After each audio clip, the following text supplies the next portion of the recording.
judge has thrown out a defamation lawsuit filed by a Trump spokesman, Jason Miller. And he even ordered Jason Miller to pay the legal costs of the media outlets that he sued for defamation. So what exactly happened here? Well, as was tweeted, this is a good summary of the situation. A US judge ordered Jason Miller to pay Gizmodo nearly $42,000 to cover legal expenses from his failed $100 million defamation suit. The judge found Gizmodo accurately reported a court filing alleging Miller slipped an abortion pill into a woman's smoothie. Okay, so right now we need to pause for a second. While the reporting was accurate in regard to what was in the filing, the accusation ended up being untrue, right? So this is why the story is actually a little more tricky, because it's true that the defamation lawsuit gets thrown out as long as the media outlet says these are the allegations in a court filing, whatever, as long as it's clear that these are just the allegations. The problem is, anyone can make an allegation about you, and they can be pretty awful, as is the case with the abortion pill story here.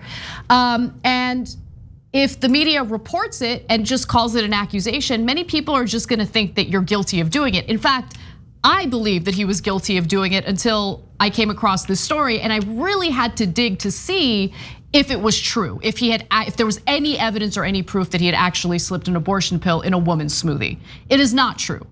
But many people believe it is, so that's why it's tricky. Now, he was suing Gizmodo, Jezebel, and other outlets for $100 million. The federal judge tossed Miller's original lawsuit out back in 2019, finding that the now defunct website Splinter had accurately reported a 2018 viral story headlined "Court Docs Allege Ex-Trump staffer drugged woman he got pregnant with abortion pill," which the Trump spokesperson claimed had cost him his contract as a paid political commentator for CNN.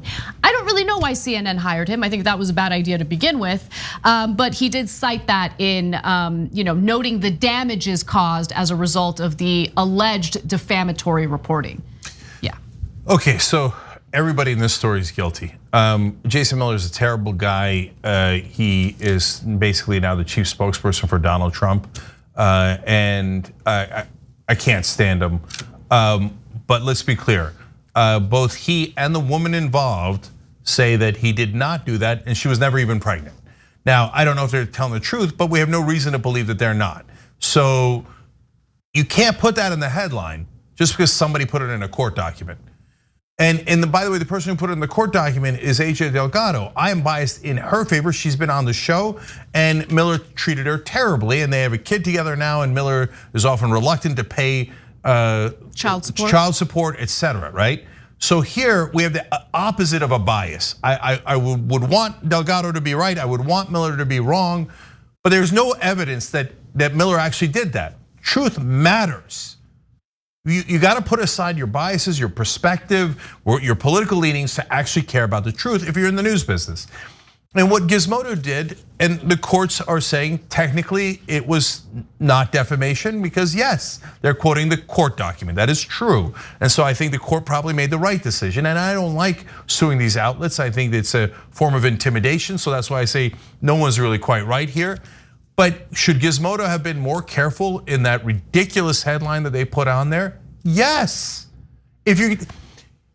Most people only read the headlines, especially in the social media world where they're scrolling, and they're not reading the text of the article. Once they read that headline, they think he did it. Yep. So you have a responsibility in media to be more careful about that.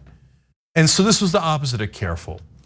Yeah, I mean, I think that this is an ethical concern for journalists and journalistic outlets, any type of media outlet that purports to do the news, because look, there are of course all sorts of conflicting interests at play.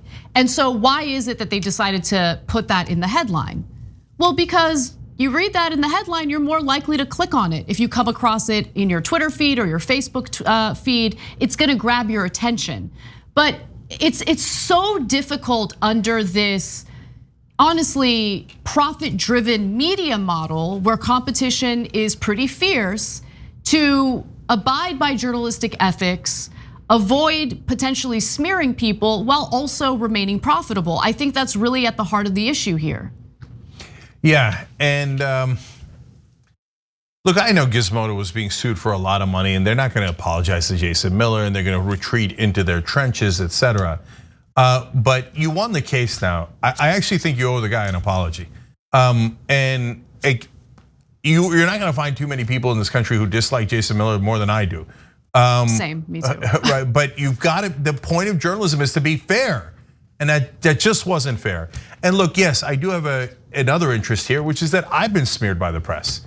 And the LA Times lied about me, CNN, New York Times, they all lied about me. They took jokes that were clearly, obviously over the top jokes and pretended I said it for real. They took the opposite of what I said and pretended it was real.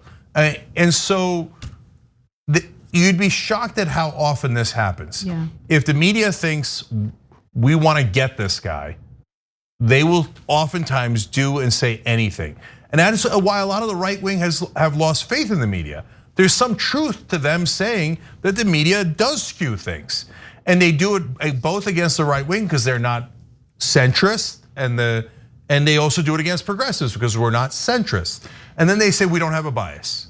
No, you have a bias, and it's gigantic, and it shows in stories like this. And think about the kind of negative impact that has on journalistic institutions, right? Because one of the things that became very evident during the Trump era, and it continues to stand today, is that there's a significant portion of the American people who do not trust legacy media outlets, regardless of how thorough their reporting is. And so when you get groups of conspiracy theorists like QAnon, and you're wondering why it is that they are resistant to or not receptive to evidence, like fact-based reporting, it's because they lost their faith in these outlets to begin with. For a long time, it's been a problem. And I think it's stuff like this that leads to the distrust, right? You will, look, you can see it in all the articles. When it comes to so-called centrist and what I would call corporate politicians, either Republican or Democrat, they get enormously favorable treatment. Marco Rubio, Claire McCaskill, you name it, they get fawning treatment. But if you step outside of the giant bias that media has on the right or the left, they'll say almost anything about you. Yeah. And that's just right. And the closer to power you get, the worse they'll smear you. Notice they said all those things about me when I was running for Congress and I was close to power. Now that I'm not anymore, they're back to treating me as a progressive. What happened? I thought I was the most right-wing guy in the country. You never really meant it. And now I'm again being criticized for being too far left. See, it's true. There's definitely a massive bias by the media. Thanks for watching The Young Turks, really appreciate it.